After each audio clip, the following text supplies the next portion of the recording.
Good evening, I am Tammy Reed in with your VON Major News Package for today, Tuesday, 5th March 2019. In our lead stories nationally, man who was found guilty for 2015 murder sentenced to full life term, and police officers sharpening leadership and interviewing skills. Regionally, in Antigua, accused murderer remanded, lawyer to challenge bail rule. Internationally, Hillary Clinton rules out 2020 presidential run, and in sports, Nevis's high school championship set for next weekend. We'll have the details to these and other stories after this message.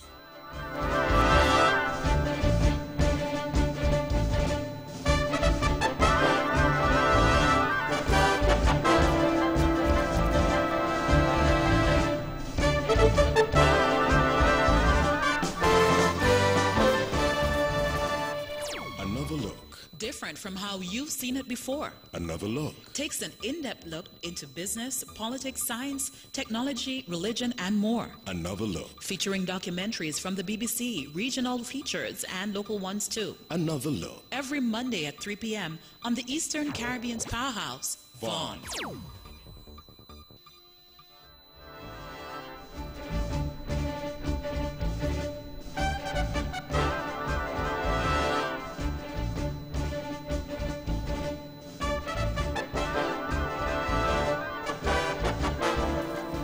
Welcome back, and now the national news in detail. Chauvin Adolfo Richen was recently sentenced to life imprisonment for the 2015 murder of Rakeem Hanley.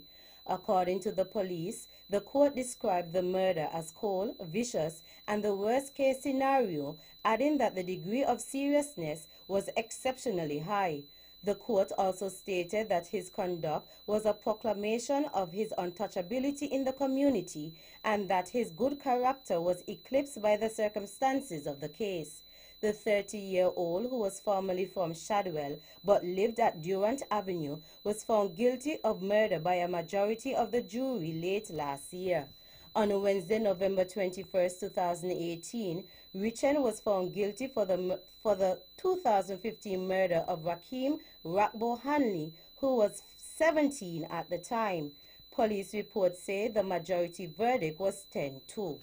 In 2015, police reported that Chauvin and his brother Trevon Richen of Upper Durant Avenue were taken into custody on August 29, 2015, and were assisting police with their investigation into the matter.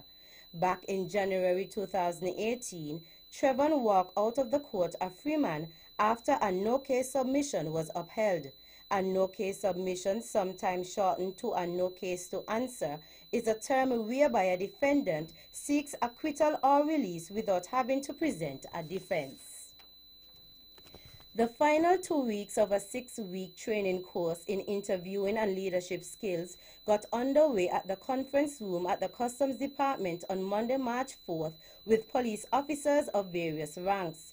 The training is being conducted by Mervyn Darby Allen from the United Kingdom, who specializes in interviewing and leadership skills.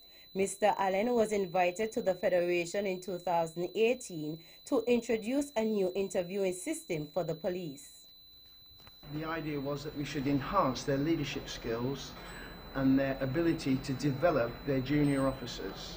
The course consisted of such diverse matters as transformational and transactional leadership, communication skills, diversity within the force, equal opportunities, and human rights. The senior officers were also given interview skills course to sharpen their interviewing capabilities. The second 2 weeks focused primarily on interviewing skills.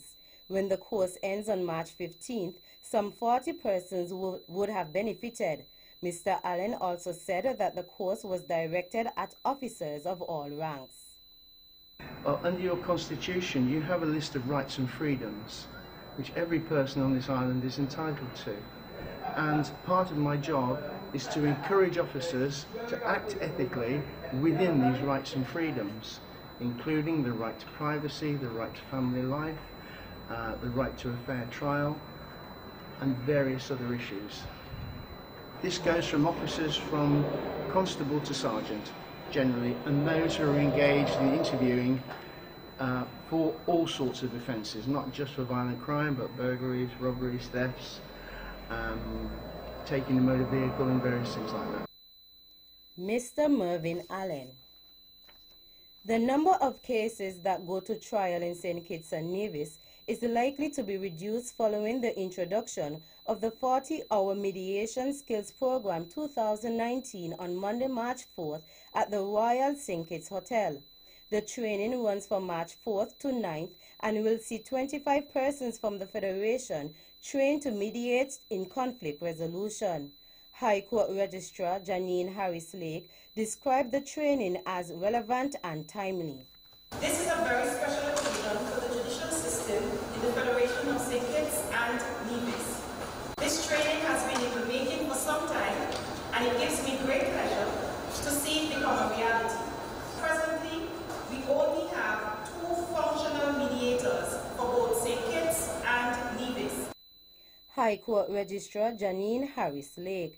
Mediation, as used in law, is a form of alternative dispute resolution, a way of resolving disputes between 2 or more parties with concrete effects. Typically, a third party, the mediator, assists the parties to negotiate a settlement. The Nevis Island Administration, NIA, in collaboration with the Nevis Air and Seaport Authority, NASPA, will in the near future be embarking on a Fly Local campaign. The implementation of this comes as there has been a steady decline in the number of local and overseas travelers using the Vance W. Amory International Airport. Premier of Nevis, the Honorable Mark Brantley, noted that following the high of some 80,000 passengers through the airport in 2006, the numbers in the years following are staggering. 2013, that number had fallen to 19,908 passengers per year. We were able, on retaking government in 2013, to increase that marginally, and we got to a high in 2016 of 22,333 passengers coming through that airport. However, by 2018, that number has fallen to 14,839 passengers, the lowest that it has ever been. That is the reality that we are faced with at the Vance Amory International Airport. According to Premier Brantley, this new initiative is to encourage the frequent usage of the airport. All they were doing, just like the agriculture, they do the eat local, we're saying fly local. We believe that there are ample opportunities to fly out of the Vance Amory International Airport. Why? We know that Seabourn, for example, has code share arrangements with JetBlue, with United Airlines, with American Airlines, and that allows, and with Delta Airlines. And that allows you, therefore, to buy a ticket to go Nevis, Sangwang to wherever via those airlines. You check your bags in Nevis, you pick them up in the United States. So 50 minutes to Sangwang, and you have a variety of options to get to where you want to go. So it is convenient. Honorable Mark Brantley. In more national news.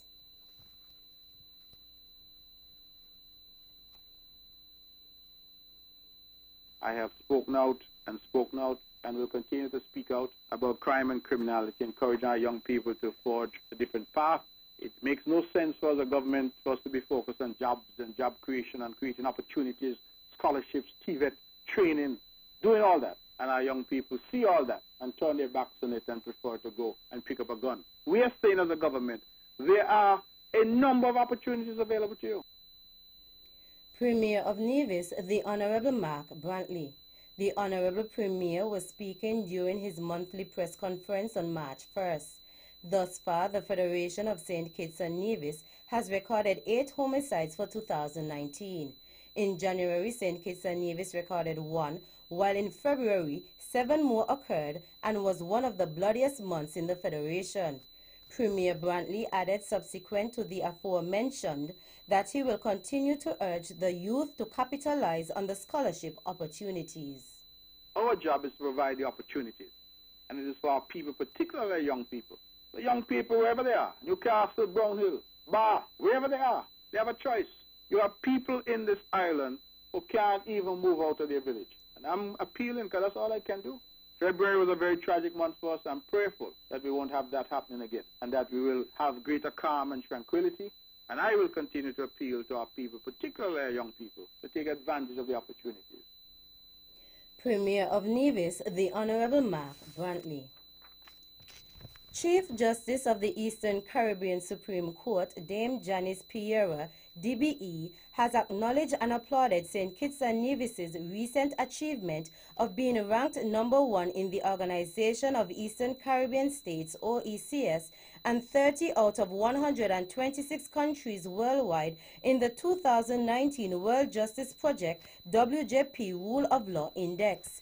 Chief Justice Piera was at the time delivering remarks at the opening ceremony of the Practical Mediation Skills Training course at the Royal St. Kitts Hotel.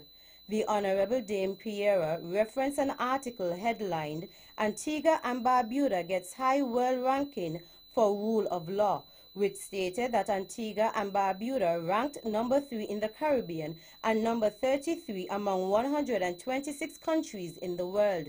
The WJP Rule of Law Index measures countries' rule of law performances across 8 factors, namely constraints on government powers, absence of corruption, open government, fundamental rights, order and security, regulatory enforcement, civil justice, and criminal justice. Her Ladyship added that this is therefore extremely good news for this small federation, and it is news worth spreading. Finally, St. Kitts and Nevis has been ranked number 30 in the world for the respect for the rule of law and second in the Caribbean. The federation was edged out by Barbados, which is ranked number 1 in the Caribbean for adherence to the rule of law. This ranking became known when the publication of the World Justice Project report on the rule of law was released on Thursday, 28 February. Here is Premier of Nevis, Honorable Mark Brantley, speaking on the achievement on Friday, 1st March, one day following the release. I believe that that is significant, and that is why I've mentioned it. Because as we promote investment, as we promote the building out of our democracy, the rule of law is critical. The rule of law simply means that nobody is above the law. That all of us, Tutmun Saman Bagay, premier, priest, preacher, business leader, rich, poor, all of us are subject to the laws. That's what the rule of law means. No man is above the law. The Premier further gave commendation to the people of the sister island for this achievement. The fact that we, as a little country, can be ranked by this international organization as number 30 in the world and number 2 in the Caribbean, I think it is very significant. And since we are only 1 point behind Barbados, it means that as we continue to develop, we might well become number 1 in our region. And I think that that speaks volumes to what we're seeking to do as a country in the context of the rule of law, and should bring some comfort to those who are seeking to invest here, those who are doing business here, and for those, of course, who live and work here. Honorable Mark Brantley.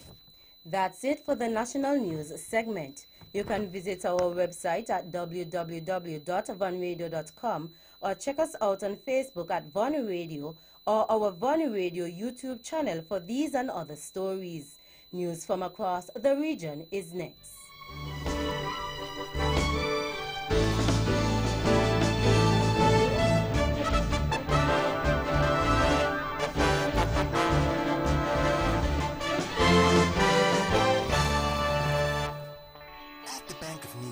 We know you have your personal as well as your business needs, and we're here to help. Our knowledgeable staff will work with you to help you achieve the financial success that you or your company needs in a competitive market. We offer solutions to make your banking experience easier, like our savings and checking accounts. Be sure to ask about our youth savers accounts and our Bank of Nevis Gold Club.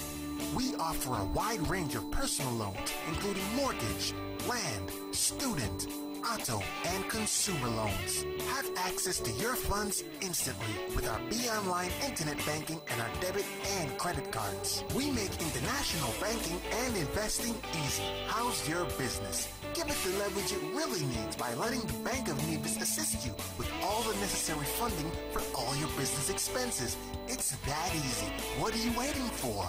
The Bank of Nevis Limited, improving the quality of life. Like us on Facebook at www.facebook.com/The Bank of Nevis.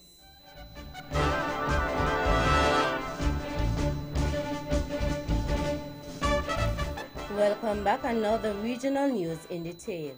News from Antigua. A man who was charged with murder was remanded to Her Majesty's prison on March 1st.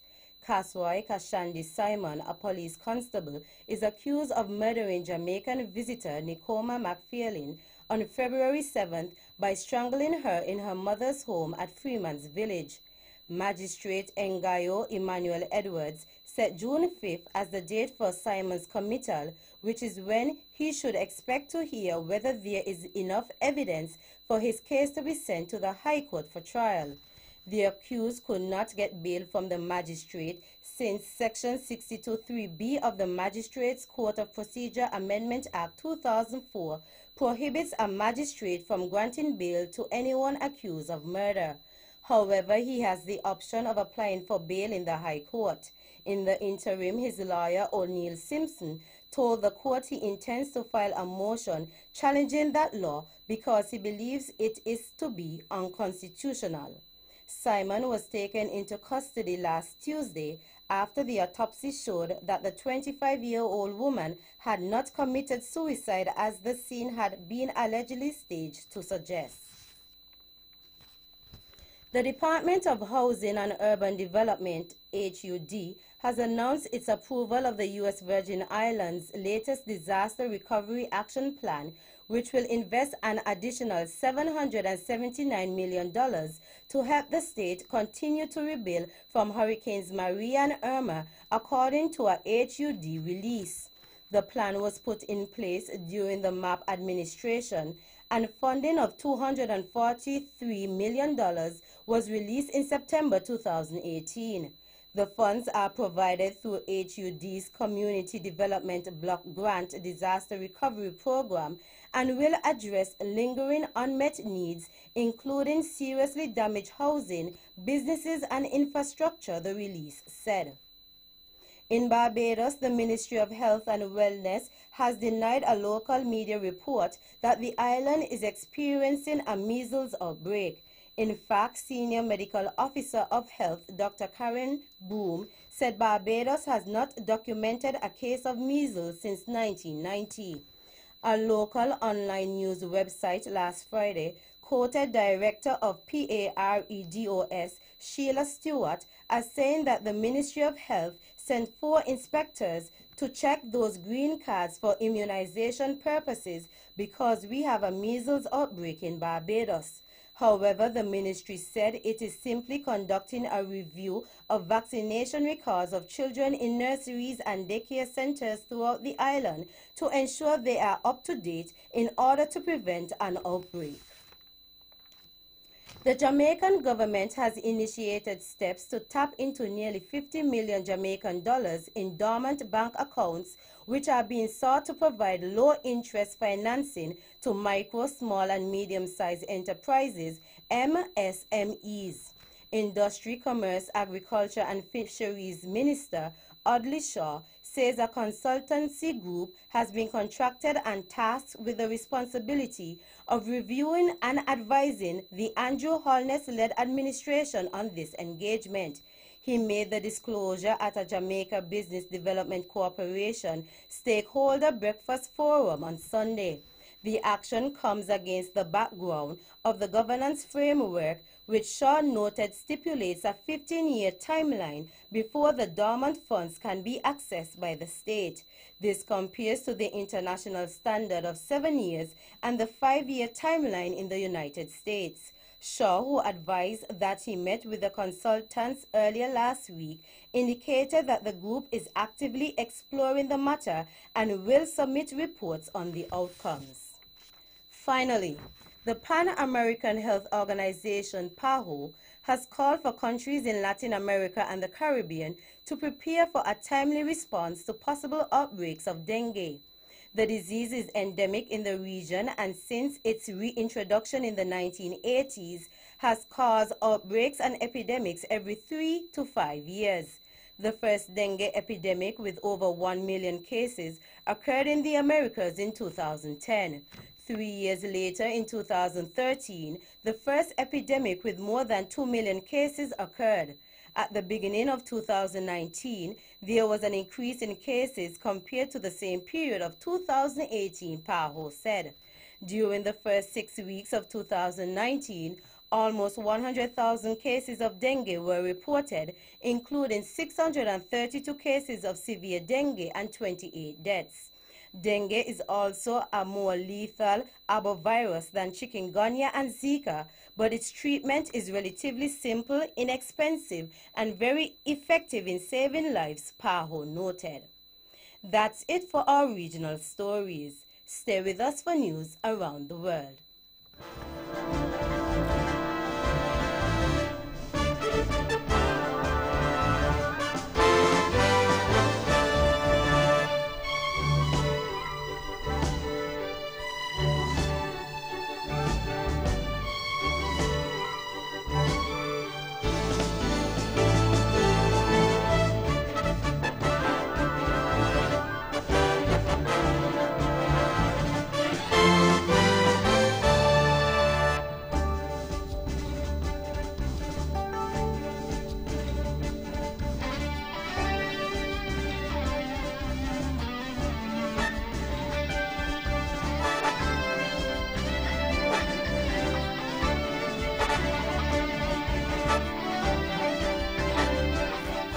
Welcome back. Another international news in detail. Hillary Clinton has ruled out a third U.S. presidential run in 2020. Mrs. Clinton told New York's News 12 TV channel, "I'm not running, but I'm going to keep on working and speaking and standing up for what I believe." As the Democratic candidate in 2016, Mrs. Clinton was widely expected to become the first female U.S. president before a shock defeat by Mr. Trump. Asked by News 12 if she would run again for any public office in the future, she said, "I don't think so." The interview is the first time Mrs. Clinton has definitely rebutted speculation that she might take on Mr. Trump again in 2020. She said she had spoken to some of the declared 2020 Democratic candidates.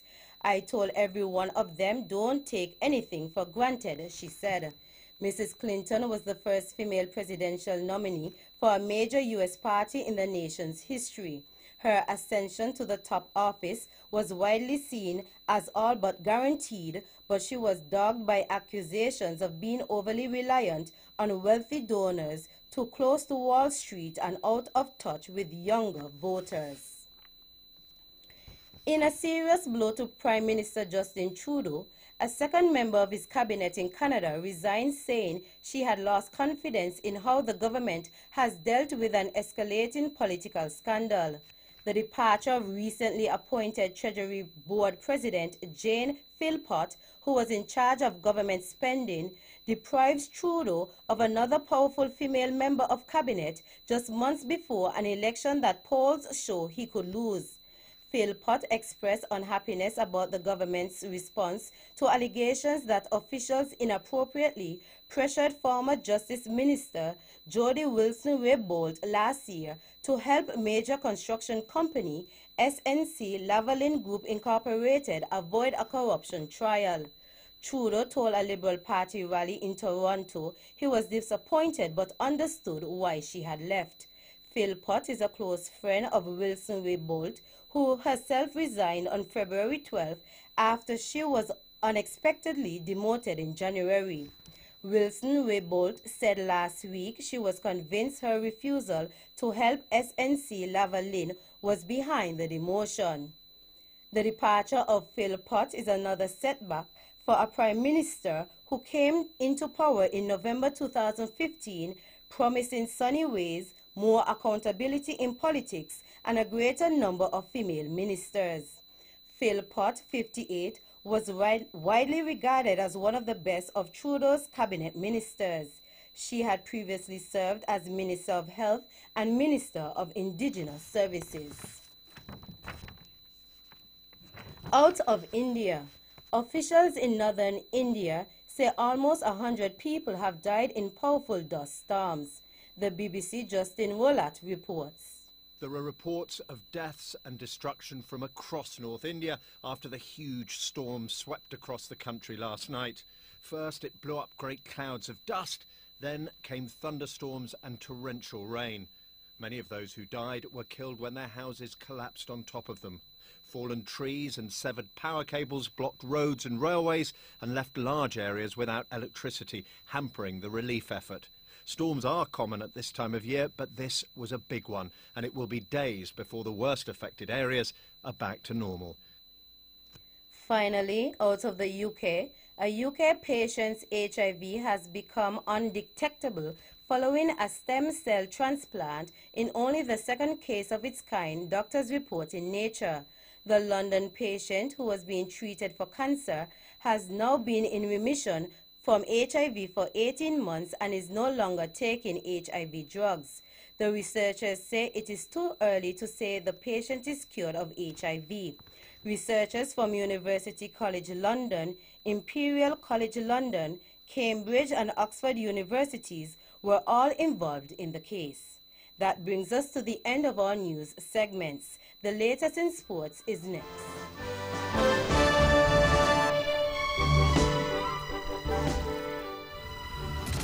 Calling all farmers, calling all farmers. The place to shop in the month of March is the TDC Home and Building Depot. Get a 20% off all agro products. Then on Saturday, March 30, visit the farmers market to purchase your fresh produce direct from the farm to your table from 9 a.m. to 1 p.m. in both locations. TDC Home and Building Depots, celebrating farmers, supporting communities. Terms and conditions apply. See stores for details.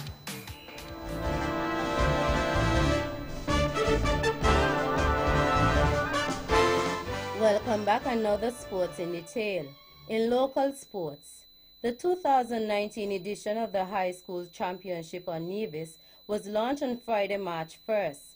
The Bank of Nevis, who sponsored the event last year, is on board for the continuation of the event this year. The bank also donated a check to the tune of $20,000.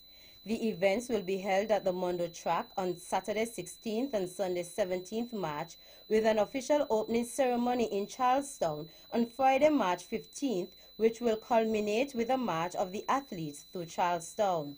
The athletes will compete in such events as the 100, 200, 400, 800, 1200, 1500, 4x100, 4x400 meters, along with javelin, shot put, high jump, and long jump.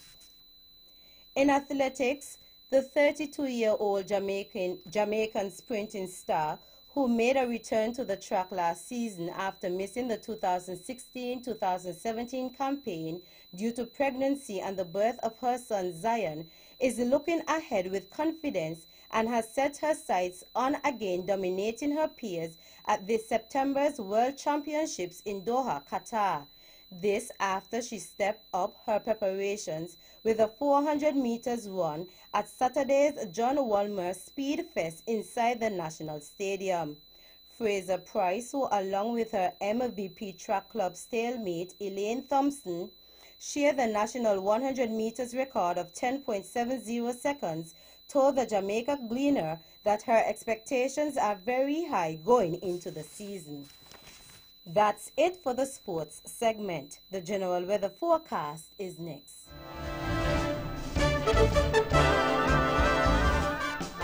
Welcome back, and now the local weather forecast for St. Kitts and Nevis.